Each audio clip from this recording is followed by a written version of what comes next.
are the things that anyone and everyone can do, should do to live longer? So if you compare low muscle mass people to high muscle mass people as they age, the low muscle mass people have about 200% increase in all-cause mortality. If you look at cardiorespiratory fitness, it's even more profound. You're talking about 5x difference in all-cause mortality. That's probably the single strongest association I've seen for any modifiable behavior.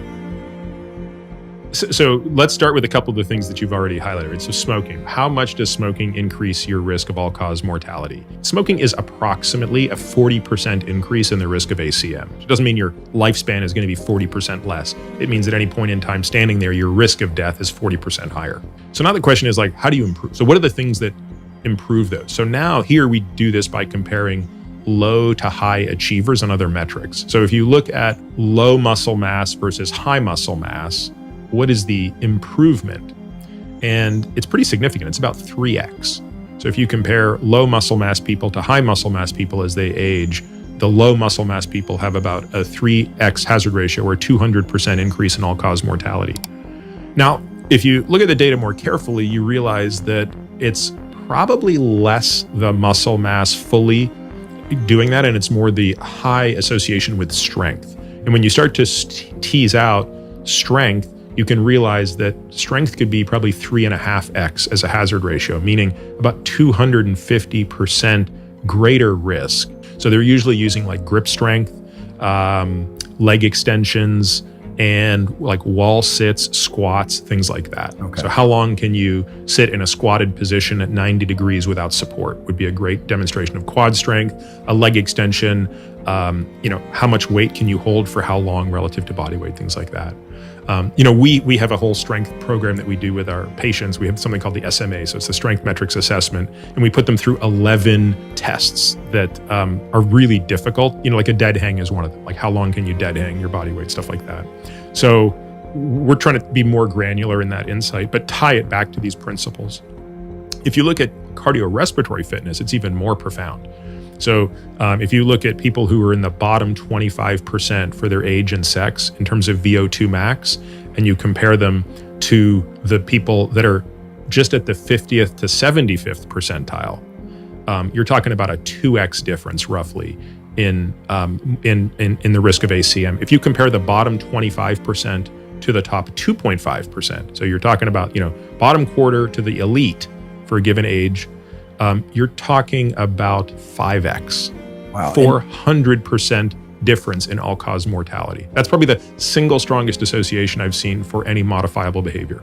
So maybe we could talk a little bit about the specifics around the training to get into the top two tiers there, because it seems that those are enormous positive effects of cardiovascular exercise, far greater than the sorts of numbers that I see around, let's just say, supplement A or supplement B. And that's, this is my whole pet peeve in life, right? It's I just can't get enough of the machinating and arguing about this supplement versus that supplement. And I feel like you shouldn't be having those arguments until you have your exercise house in order. You shouldn't be arguing about this nuance of your carnivore diet versus this nuance of your paleo diet versus this nuance of your vegan diet, until you can deadlift your body weight for 10 reps. Then you can come and talk about those things or something. Let's just come up with some metrics, until your VO2 max is at least to the 75th percentile, and you're able to dead hang for at least a minute, and you're able to wall sit for at least 2, we could rattle off a bunch of relatively low-hanging fruit. Dead hang for about a minute seems like a really good goal for a lot of people, at least. That's our goal. I think we have 1.5 minutes is the goal for a 40-year-old woman, 2 minutes is the goal for a 40-year-old man. So we adjust them up and down based on age and gender.